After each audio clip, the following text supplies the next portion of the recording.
Hi, everybody, and good afternoon, and thank you for joining Project Venus Divorce Resource, the House in Divorce. Should you stay or should you go? I'm Nicole Young, the marketing coordinator for Private Vista and your host for today.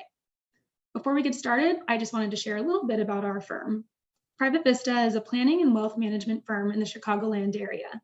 We manage approximately $1.7 billion of assets for our clients, and we have offices in both downtown Chicago and Oak Brook. We specialize in working with women in transition, business executives, business owners, retirees, families, and qualified plans. Now that you have a little bit of information on Private Vista, I just wanted to lightly touch on some housekeeping items to ensure that you have the best webinar experience possible. You'll notice that you're muted for the duration of the presentation. This is just to ensure that everyone can hear our panelists clearly. If you run into any technical issues or have any questions, you may reach out to me, Nicole Young, by using the chat box function at the bottom of your screen. Any chats that are sent today will be completely confidential, and it will only be seen by me for today's session. Lastly, if you'd like to submit a question during the presentation, please email me at pvnews@myprivatevista.com. I'll add it to my little title down here so you guys can see it as well throughout the program. That's it for housekeeping, actually. So now I would like to turn things over to Nicole Romito and Mary Beth McLean. Hi, and good afternoon, everyone. Mary Beth and I co-founded Project Venus, where women in transition are connected, supported, and inspired to enrich their lives through financial planning, education, and partnership. Both of us are passionate about providing women access to the information and resources that they need so that they can move from a place of feeling overwhelmed and anxious to one of confidence and clarity. Since we have been holding these events virtually, we have opened them up to both men and women who are thinking about or going through a divorce. Before we start answering your questions, each of us will share a brief bio and introduce ourselves. So as you know, I'm Nicole Romito. I'm a partner and lead advisor with Private Vista, predominantly out of our downtown office. I've spent my entire career in the financial services industry and truly get jazzed about helping people tune out all the noise that's out there around finances so they can focus on what is relevant to them and their family, and that they can make a decision, an informed decision that's in the context of a comprehensive plan. Now I'd like to turn it over to my partner, Mary Beth McLean. Thanks, Nicole. I am Mary Beth McLean, and like Nicole, I am also a lead advisor and partner at Private Vista, and I have a very similar track in my career to Nicole's. I started out in banking and have stayed in my entire career on the financial services industry side. So I am a CFP, as is Nicole, which means that we have your best interest at heart. So in addition to having this passion to making sure that you can make good decisions, because the emotion can sometimes cloud your ability to see things clearly. So thank you very much for being with us. We hope that by the end of this, you're going to learn lots. I'm going to hand it now over to Leslie, because on my screen anyway, you are right next counterclockwise. Thanks so much. Well, I'm Leslie Glazer, and I'm a practicing realtor in the Chicago area. I've been practicing for over 20 years and with that properties. I also hold a master's level certification in divorce real estate. I advise hundreds of divorcing spouses with regards to real estate matters. My expertise is helping divorcing spouses become unstuck by providing solutions that they might not have considered. And Melissa. Thanks, Leslie. Hi, I'm Melissa Wilson. I am a mortgage loan originator and have been a mortgage loan originator for about 28 years now. I have worked for mortgage brokers, Federal Bank, and mortgage bankers, and have gleaned a lot of experience and wisdom and education from each of those different types of lending institutions that I can bring to the table for my clients as a well-rounded mortgage loan originator. My office is in Naperville, but we work in most every state. So there's typically not a state that I can't help you out with. And I have been through divorce myself. So I also went through the should I stay or should I go? So I've been there too, and would love to help anybody in need. Melissa Olson, Caliber Home Loans. All right, thank you, everybody. So now let's get to some questions. My first question is actually going to be a financial related question for Nicole and Mary Beth. Nicole, if you'd like to kick this one off, the question is, my number one goal is to stay in the house. How does that impact my financial security? Oh, that's a great question. I'll share a few thoughts, and then Mary Beth, I'd love to hear your thoughts. You know, the house is oftentimes one of the larger assets in the marital estates. And often, if not all, there's a lot of emotion tied to it.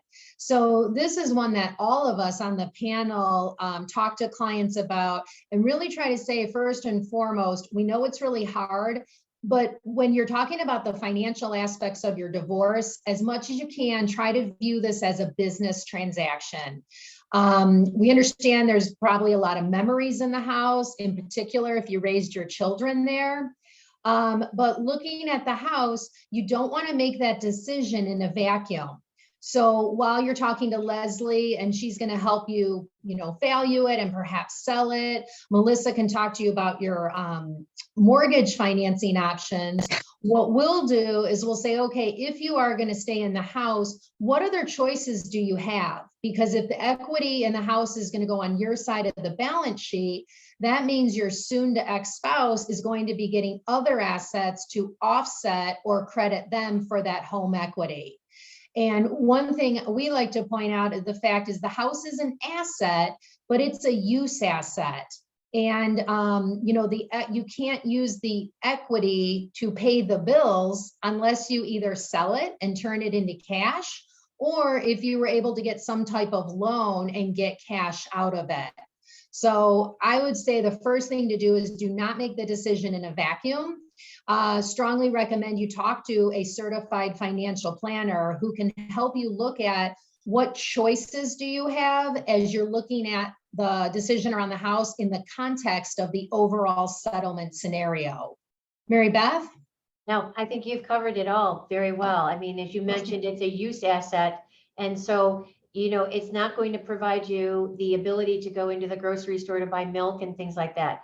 Particularly if you have been a spouse that has been staying home and not necessarily working outside the home, and you're going to have to go back into the workforce and things like that. So it's all about what income you will be able to have in the next phase of your life to support your lifestyle. And the house, while again, it's an asset and it's not going anywhere, but you may not realize the appreciation for many, many more years.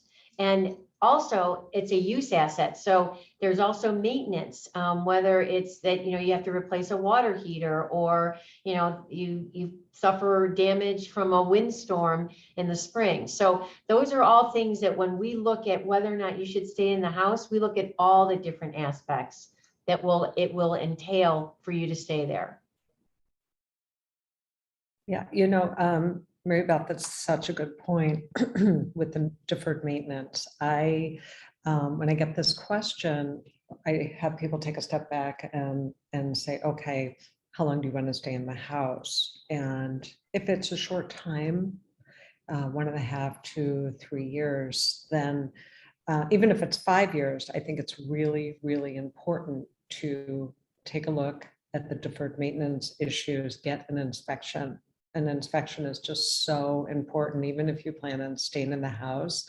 I made this mistake when I was going through my divorce and I was not in real estate yet, and I wanted to stay in the house. I stayed in for 1.5 years, and people don't realize that it costs about 5 to 8% of the sale price to close on your home. And, depending on where you live and what part, but in the Chicago area, that's what it costs. And if you decide to take that on yourself, that's a huge responsibility as opposed to sharing it with, your soon to be ex and all the maintenance issues that come up. And a lot of times people just don't, that's not, in their wheelhouse when you're going through divorce. You're not thinking, oh, I'm just going to maintain the HVAC and I'm going to maintain the roof. So it's really, really important to get an inspection from the very beginning and know what could be coming up in the next few months or years. Thank you for your guys' thoughts on that question. I'm actually going to turn one over to Melissa next. The question for you, Melissa, is I'm not currently employed. Can I use my child support or separate maintenance to qualify for a mortgage? Thank you, Nicole. That's a good question. So there's different ways that we can turn assets, child support into income, assets and or child support. As far as child support or separate maintenance, spousal support, you need to have received that. Well, a few things. You need to have the court document, the court order stating how much you're going to receive, and you need to have had received it for 6 months, typically. And you also need the continuance of that income for at least 3 years post-closing. So, if your kids are 16 or 17, that's probably not income that you're going to be able to use because you need the 3-year continuance. However, there's other things that we can look at too. If you have strong assets, and that's where our wealth advisors are super helpful in using the asset depletion as income. That's sometimes an option. The other option is if you're over 59 and a half and you have retirement, if you have an IRA, you may be able to draw from the IRA, and we may be able to use that as income too in lieu of an actual employment. Well, I guess we should point out, even if you're under 59 and a half, you can pull out money from, but we don't recommend it because then you would incur penalties because you're not 59 and a half. So just want to make sure we want to look at every source of income, and then we kind of choose what is your best option. So, because we get that question a lot too, for people that are in their 40s. Well, I've got this 401k. I've been working in a company for 20 years. Why can't I tap into that? And the simple answer is you can, but it might not be the most financially prudent thing that you can do. Right, and tapping into that for your down payment or for to help reduce the loan amount is an option, but what we can use for income is sometimes can be a little dicey. So that's why it's good to have that conversation as early in the process as possible. Great, thank you, Melissa. I have a question directed towards Leslie next. And that question is, I'd like to stay in the house for a few more years. Is it worth it? Well, we kind of discussed the closing costs and the deferred maintenance and the inspection issues. So it's a good question. I mean, you really have to kind of look at the whole picture and really see, as Nicole said, this is not an emotional decision. This is really a business decision, and get the value of your home from the very beginning. And one of the things that I would say about value is there are 2 ways to value the property. There's lots of ways, but the 2 main ways are to get a fair market value from a realtor like me, or an appraisal from an appraiser. And appraisals are expensive and they're good for 6 months. And they look back in time at closed properties. With a fair market value from a realtor, we look at the big picture, and we will look at current properties that are for sale, ones that are under contract, as well as properties that sold within the last 6 months. And they're typically complimentary. They might have a small fee depending on the broker, but they're nothing compared to an appraisal. And the good thing about a fair market value is you can get updates from your broker, and you really need to keep monthly updates, in check, and want to know what's going on with the market. So it's really important because things can change, like with COVID, with lightning speed. So, just my 2 cents is, if you do get an appraisal, know it's only good for 6 months, and add on to it a fair market value from a broker, and be able to just stay as knowledgeable about the market as possible. Regarding that appraisal too, you might also want to know that if you decide that you're going to get a mortgage on that property, you're going to need an appraisal for that mortgage, but you can't use the appraisal that you ordered on your own. Your lender has to order the appraisal. Two different appraisals. Exactly. Yeah, and I was gonna add on too, or ask you guys to comment on with the appraisal. Oftentimes, right, if you're going for a mortgage, you know, the bank, they need the value to be able to cover the loan, right? And the ratios, and that might be a different value than when you're appraising it for sale. So is there anything you guys maybe want to add on to that? Well, one of the things that just that hasn't come up yet, which, you know, Melissa, you would be able to talk about, if there is deferred maintenance and there are issues that, you know, whether there's mold or water, you're not going to be able to refinance. And that's a huge issue. So you can't just let a property go and expect to stay in the house and get a buyout refinance. But I'm sure you could tap on that more, Melissa. That's a great comment, Leslie, and you're absolutely right. And especially if you are going FHA, FHA is very nitpicky on what they'll accept. You can't have peeling paint and get an FHA appraisal accepted. So FHA cares a lot about all of those issues and the maintenance issues. But even on your conventional loan, definitely if there was obvious mold or something obvious issues, that would be a concern. And your appraisal would have to be rectified prior to your closing. Hopefully the inspection that is recommended by Leslie to do would uncover those issues well before you decide whether, because let's face it, if there's a lot of deferred maintenance that needs to be done to the house, you and your spouse or soon to be ex-spouse should be sharing in those costs equally, so that you're not the one, you know, holding the bag. So that's why, you know, again, there's a process that we recommend that you follow, you know, again, using your CFP or your financial advisor and the mortgage broker and the real estate person.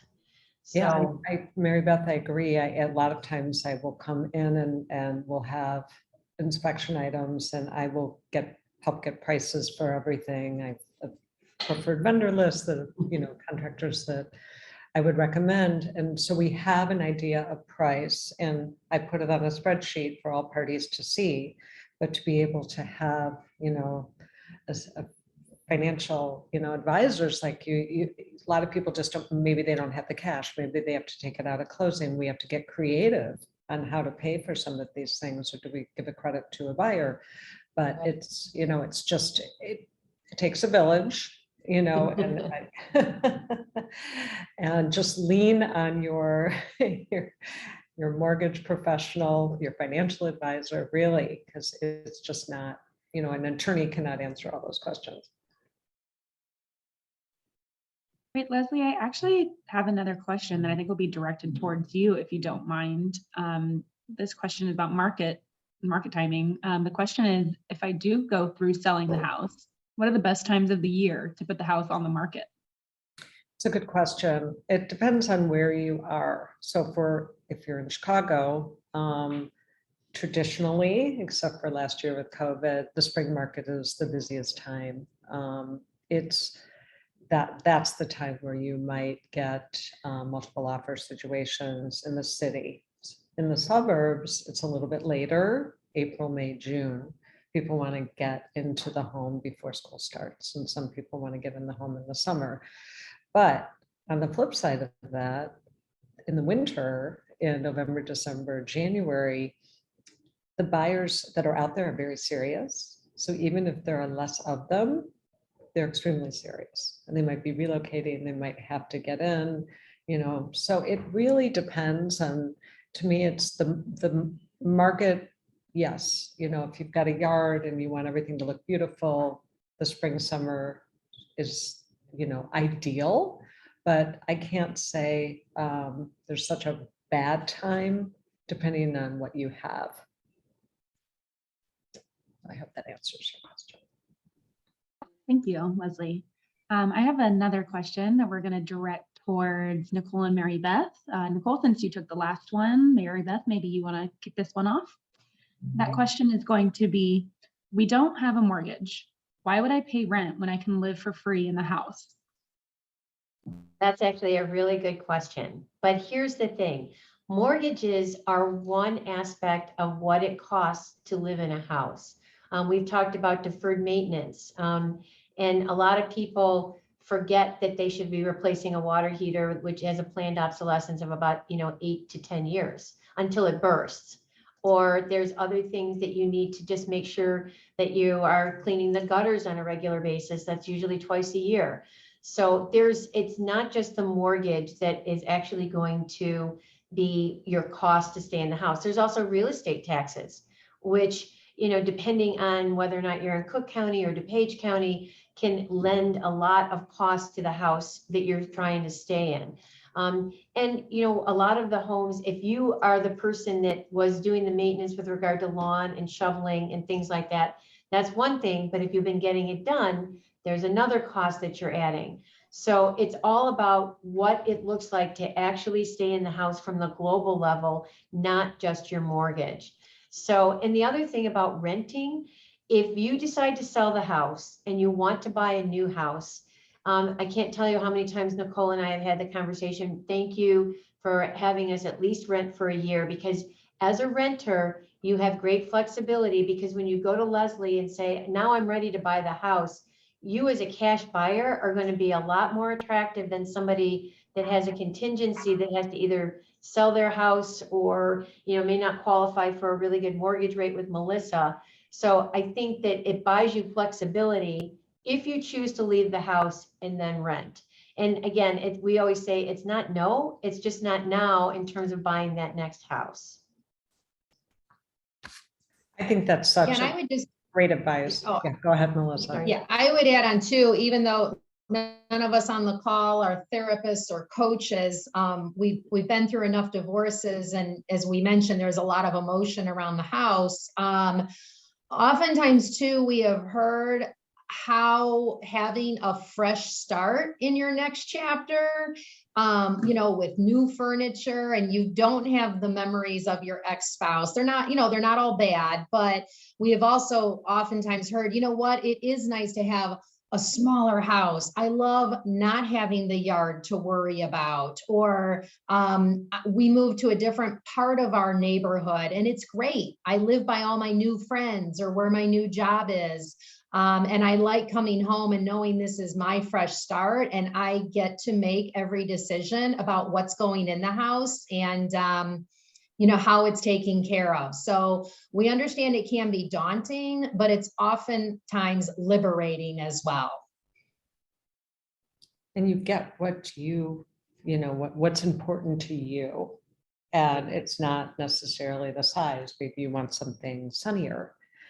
Maybe you don't want to deal with shoveling snow anymore and you like a doorman, or you want someone to take care of your maintenance for you. There's just some wonderful choices that you can make. And I agree with you about rentals because, to have a home sale contingency, you're not the ideal buyer to a seller.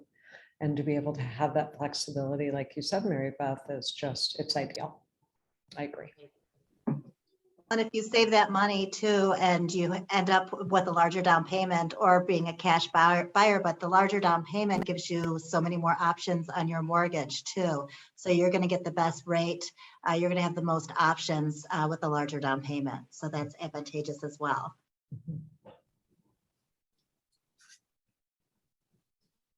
Right. Thank you all for that discussion. I think we're going to move on to another question, and I'm going to present this one to Melissa. This question is, how is the rental market looking these days in the suburbs? Looking at how given my low mortgage payment is, and sorry, looking around, given my low mortgage payment, and outlook doesn't seem so good.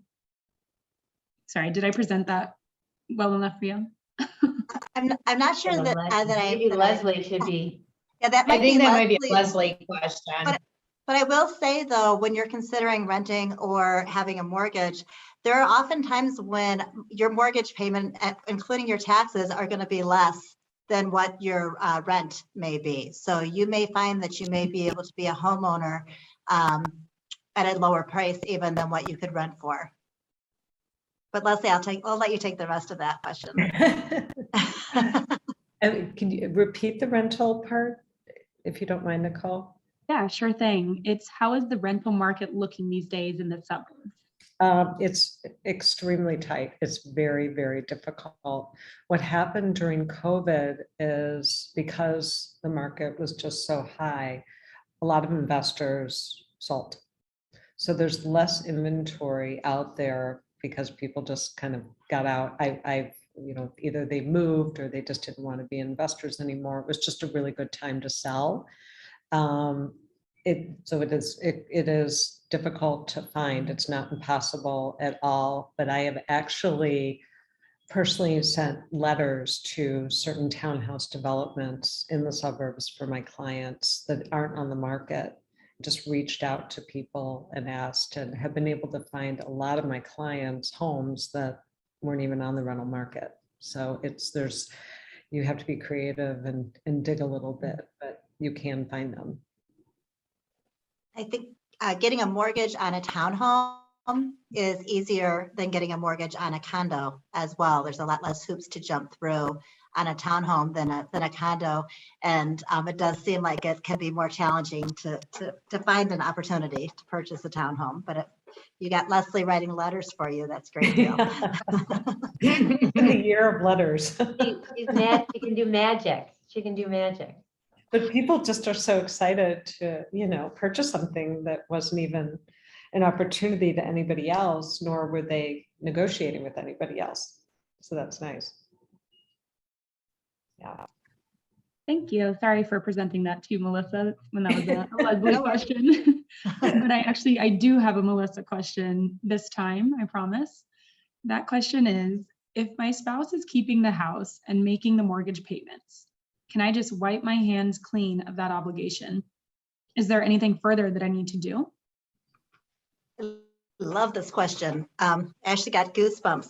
Good mortgage question. As far as wiping your hands of it, as far as the debt from the mortgage, so you've got that mortgage payment and maybe you want to go out and buy another home, and your marital settlement agreement says your ex-spouse is now responsible for it.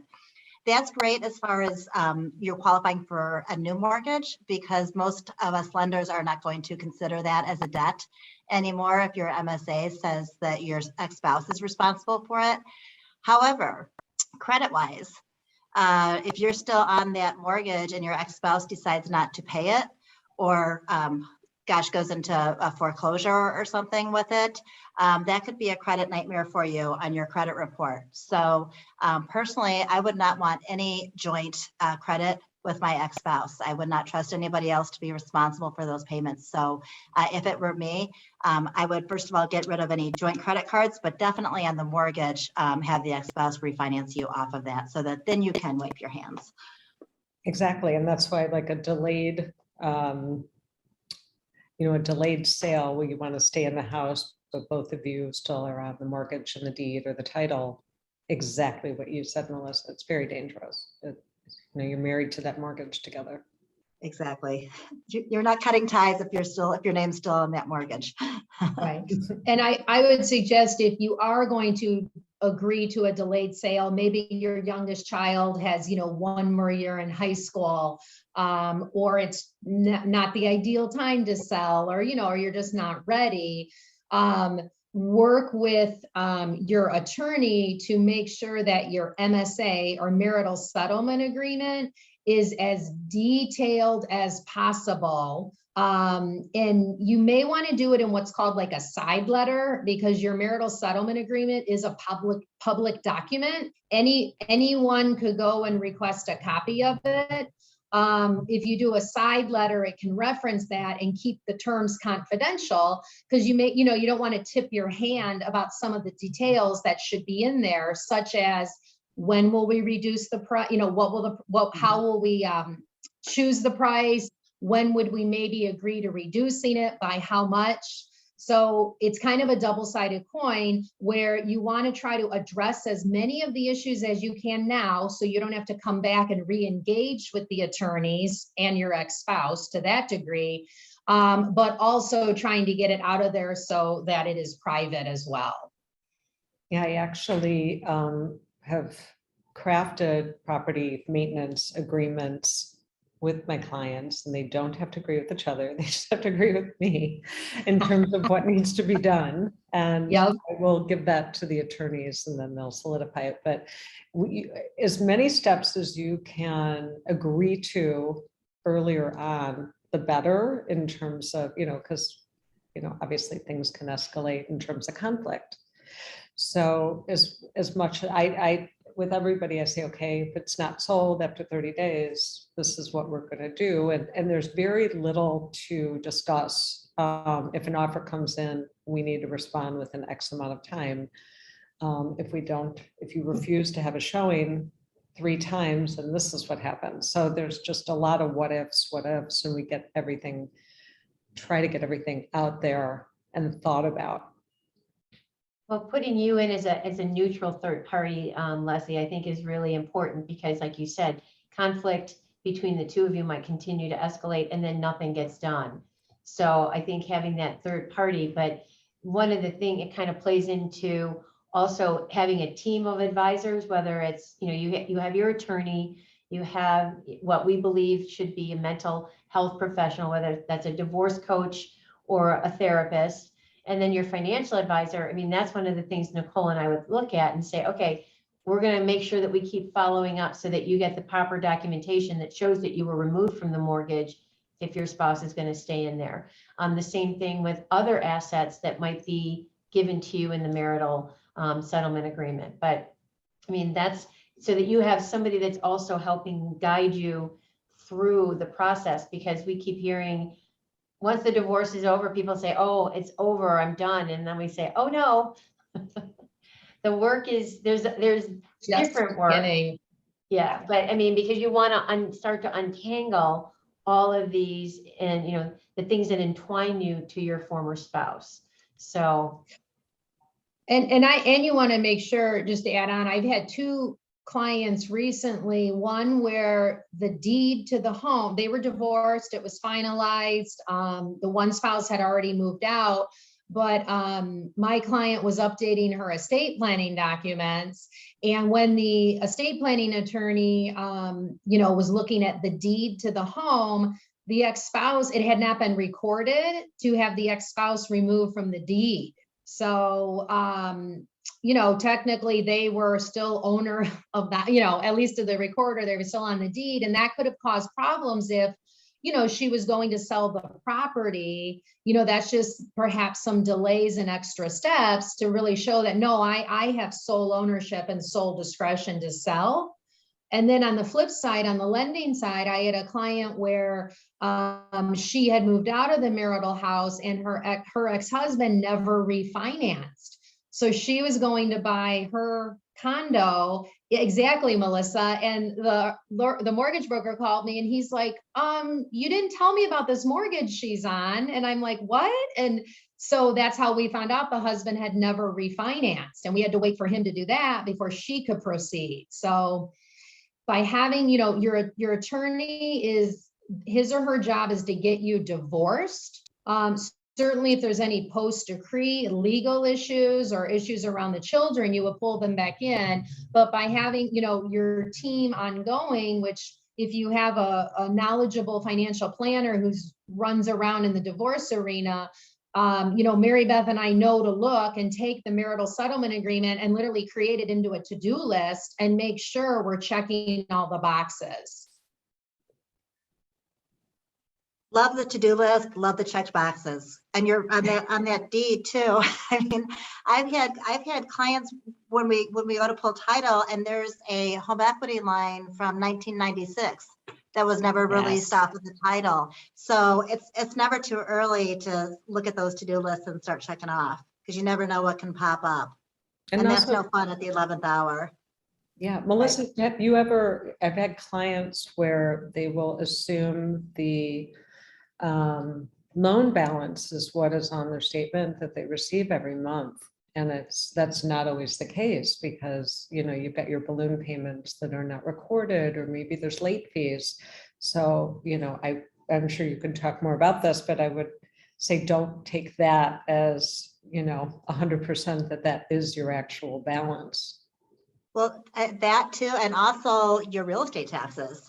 Because how many of our real estate taxes stay the same year to year or go down? So that's pretty unlikely. So you've got to also realize that your real estate taxes are highly likely to increase, which means that your mortgage payment will increase. And even now, you know, homeowners insurance, we're experiencing some increases in those as well.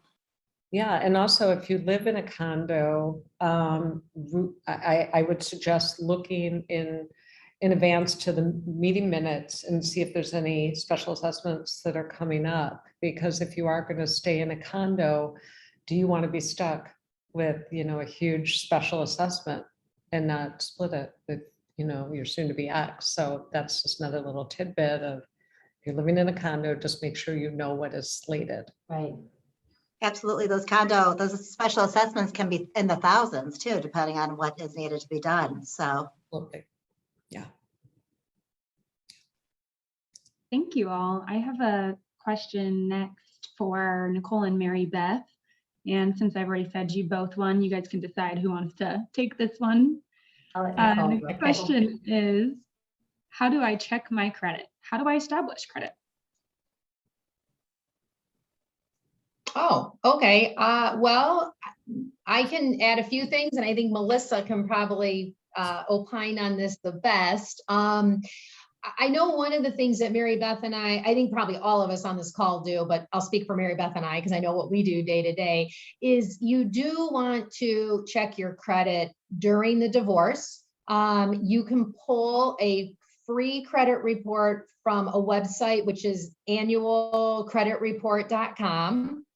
And there's 3 major reporting bureaus in the US, and all 3 of you can go to one website to get all 3.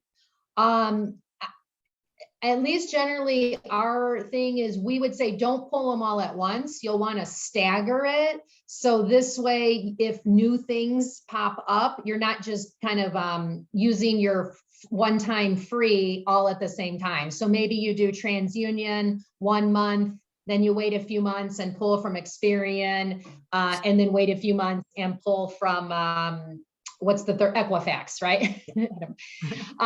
So that's the easy way where you can pull your credit. And quite frankly, divorce or not, it's an exercise we recommend you do once a year anyways. I know I have found errors on my report where there was credit that was established before I was born. So you always just want to understand what's out there. Are there any errors? Are there, you know, outstanding balances? Are there things you need to fix because it's an error, or things you need to fix, you know, in order to prepare to be ready to get a mortgage in your name? Regarding establishing credit, I'm going to tee that one up to Mary Beth, and then Melissa, and Leslie, of course, we'd love to hear your thoughts and best practices. You know, and one thing I also wanted to point out about credit reports, it's always good to pull it because if you and your spouse are starting to have conflict even before the divorce starts, it's always a good idea. If you have been the spouse that's not as engaged in the finances, it's always a good idea because marital debt is shared jointly. So if your spouse has been out there opening up a lot of credit lines, taking out home equity on, you know, a house that you own here or maybe a second home, it's really going to be good information for you to have. Nicole and I say this all the time, knowledge truly is power.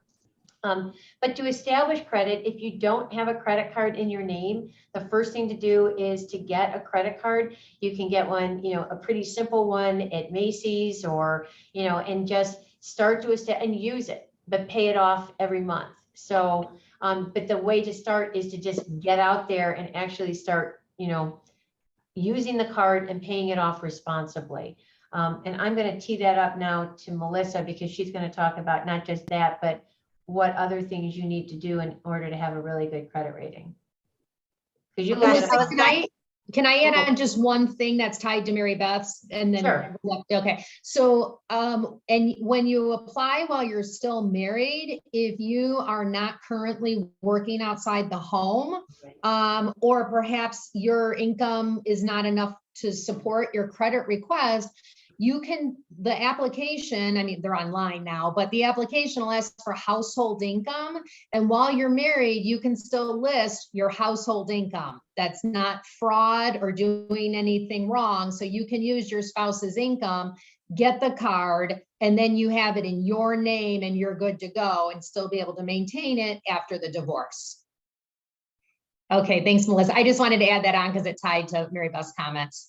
No, both your comments were absolutely spot on. I was dying to chime in and you kept saying everything exactly what I would have said. I mean, I could have written that exactly what I would have said. There's not even much to add on to what you said. However, in establishing credit, another thing that you can do is you can get a secured credit card from your bank. So that's a great way to start. And I was also going to say what Mary Beth said, go and get your department store credit card and then use it, but also pay it off. So, you know, you want to get some activity going on whatever credit that you're establishing. And then also regarding your credit, realize that the credit, annualcreditreport.com is absolutely what I would recommend that you get and stagger it, like Nicole said. But you don't need to pay for the scores on it. So there's typically an option to, you know, to price it up and have you pay for your credit score. And you don't need to, because that credit score is going to change. You really just want to see what that credit looks like before, like you both said, before you start the divorce, you want to see what activities out there. Like Nicole, when I first had my credit pulled years ago, I found something interesting from an old cable company from decades ago that was on there. So you definitely, it's a good idea, regardless of if you're going through a divorce or not, to check into that, you know, semi consistently. And also don't mistake your FICO, your regular credit score with your Credit Karma, because Credit Karma can be vastly different than the scores that us mortgage people use. So we use something called FICO. You can see your FICO score. Oftentimes you get your credit card statement and it'll give you an option to look at your FICO score. And that can be literally over 100 points different than what your Credit Karma score will be. So Credit Karma is helpful. It's a free service typically, although I'm sure they try to add on other things maybe for you to purchase, but you can see the trend of your credit. Is it going up? Is it improving? Is it staying consistent or is it declining? So it's a good tool for that, but that Credit Karma score is not something that we typically would use for your mortgage. And I would just add on that not at the beginning of establishing credit, but when you have credit and you're applying for a loan, and Melissa, I'm sure you've said this a million times, from the time you apply to the time you close, don't make big purchases, don't change your credit. Thank you, Leslie. Don't buy cars and, you know, tons of furniture. Yeah, that's not when you want to go car shopping, is when you're getting ready to buy a mortgage. Because first of all, you're going to have 28 pulls on your credit, which could affect your credit score. And secondly, we ask you actually at the closing, are there any new purchases that you have made that weren't on your credit? So if there's any substantial new debt that you've established. So we do look at that, and at the day of closing even.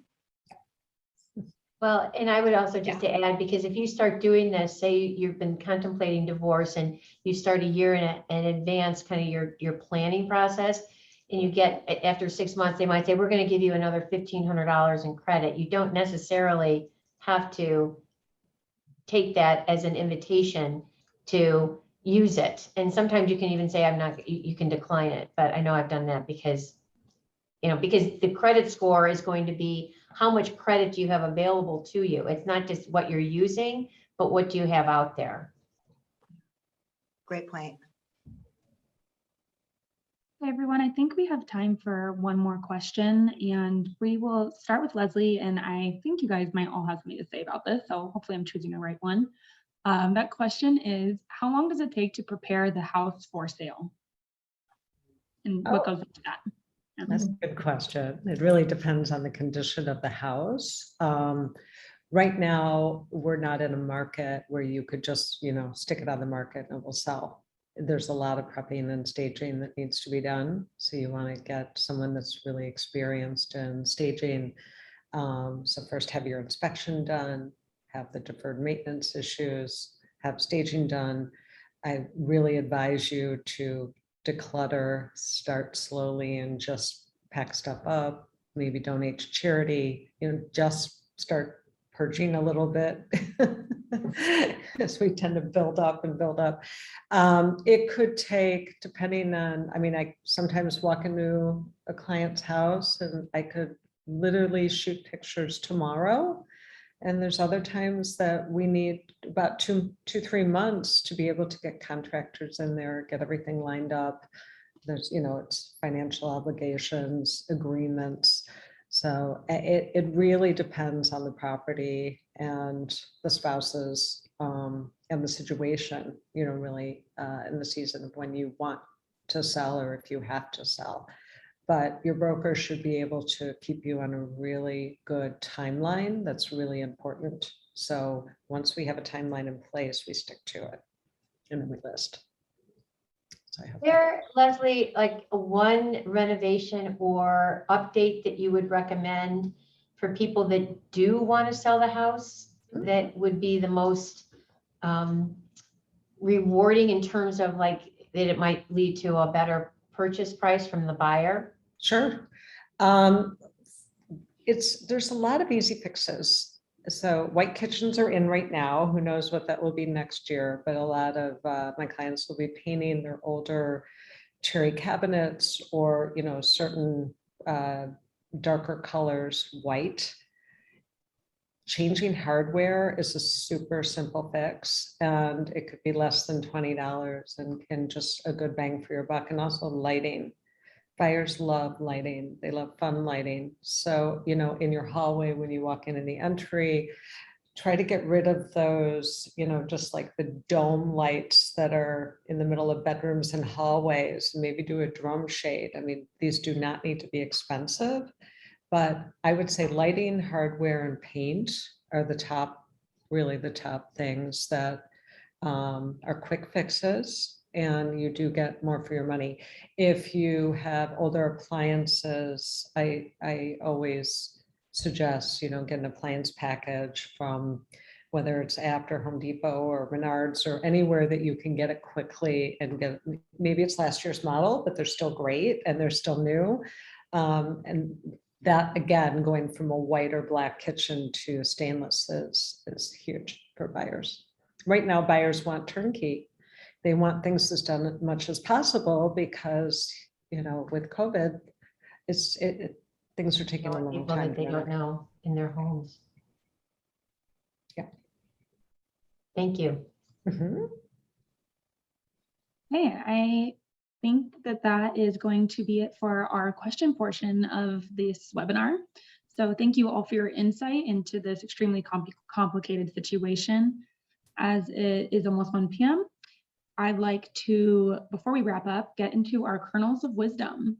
So if you wouldn't mind kicking us off, Mary Beth, we're gonna get into that section of our webinar where our panelists share some wisdom with you all to impart on you for the rest of your day and for your divorce adventure. I guess my kernel of wisdom is that divorce is not an easy process.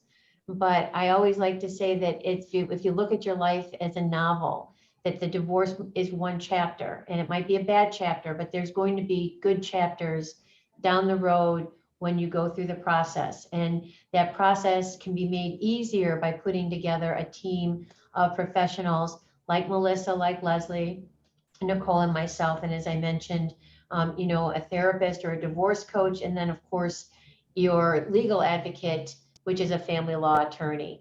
So I know that it's hard and these things might seem really overwhelming. And there's also this emotion, but I do think that if you can keep telling yourself that you're going to be able to get through it and it will get better. Well, I would love to say it's really important not to use a family member or friend. I would use an unbiased realtor, someone you know, whether it's someone like me that has certification, certified divorce real estate expert, or someone that has all that experience, you want a neutral party. I work for the house to get you the most amount of money possible. And it just is very sticky to use a relative or someone that's good friends with one of the spouses and not the other.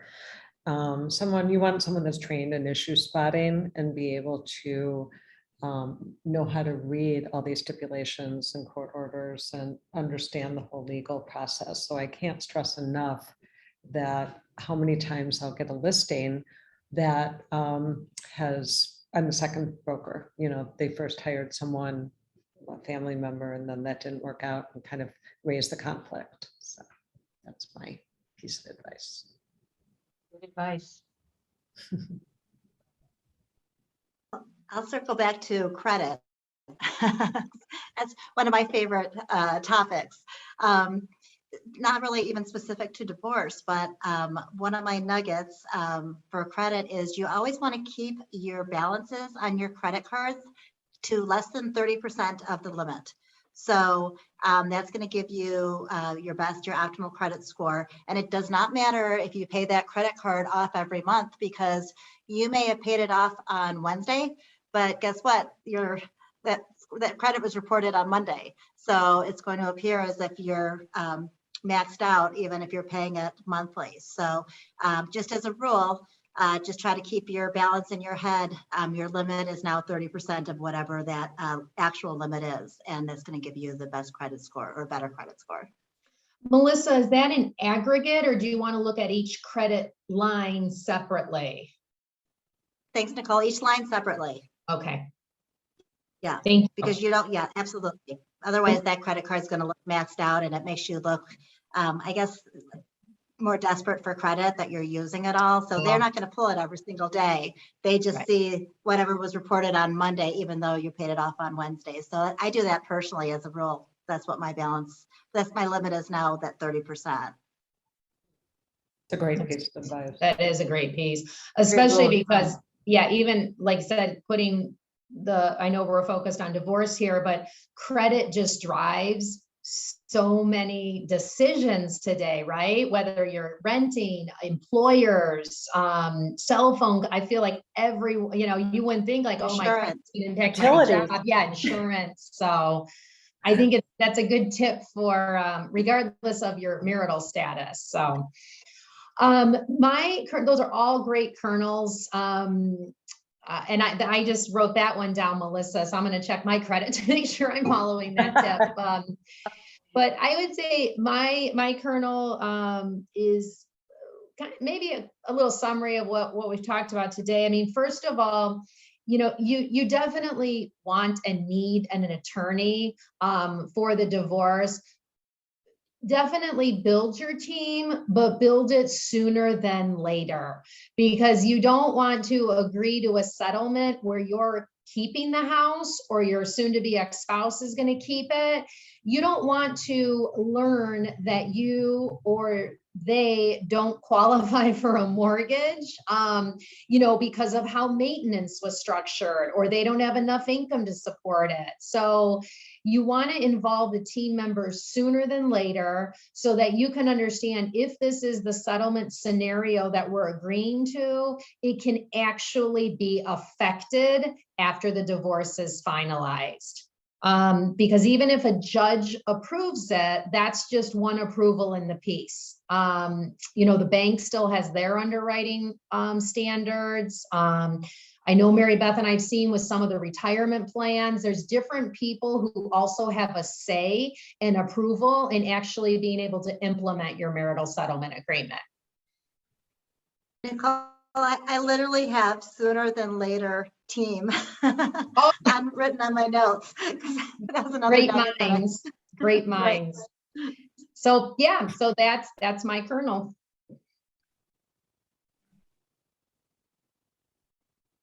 All right, Mary Beth, I think you're going to wrap us up. Okay, thank you. Well, thank you everybody that is who've registered for the webinar. We really appreciate all your great questions, and we hope that the knowledge that you've gained from our discussion here has been helpful and also will ease your mind so that you're better equipped to move forward on whatever your goal and your process is.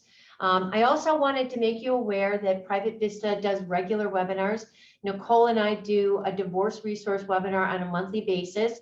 We will be taking December off. It's hard to believe that next month is the end of the year, but we will be resuming them in January. But in the meantime, there are 2 other webinars that we'd like you to be aware of, and please feel free to register for. The first one is on December 1st, which is, basically Aging Sucks, learn how to begin difficult family discussions on getting older. And then one of our partners here, Bob Westrick, will be joining with Stephanie Link, who we might recognize that name from being on television. And they will be doing a market recap. So the first one I mentioned is going to be on December 1st. The other one is going to be on December 8th. So we would love to have you join those. And again, very similar format where you'll be able to submit questions ahead of time. So thank you again very much for joining us. We will wish you a very happy Thanksgiving. One last thing, Nicole Young just brought up the slide that has all of our pictures and contact information. Nicole and I offer a complimentary consultation. So if you would like to either shoot us an email or give us a call, we're happy to do that. And I think Nicole and Leslie are of like minds. So again, thank you very much for joining us today, and have a great, happy Thanksgiving holiday.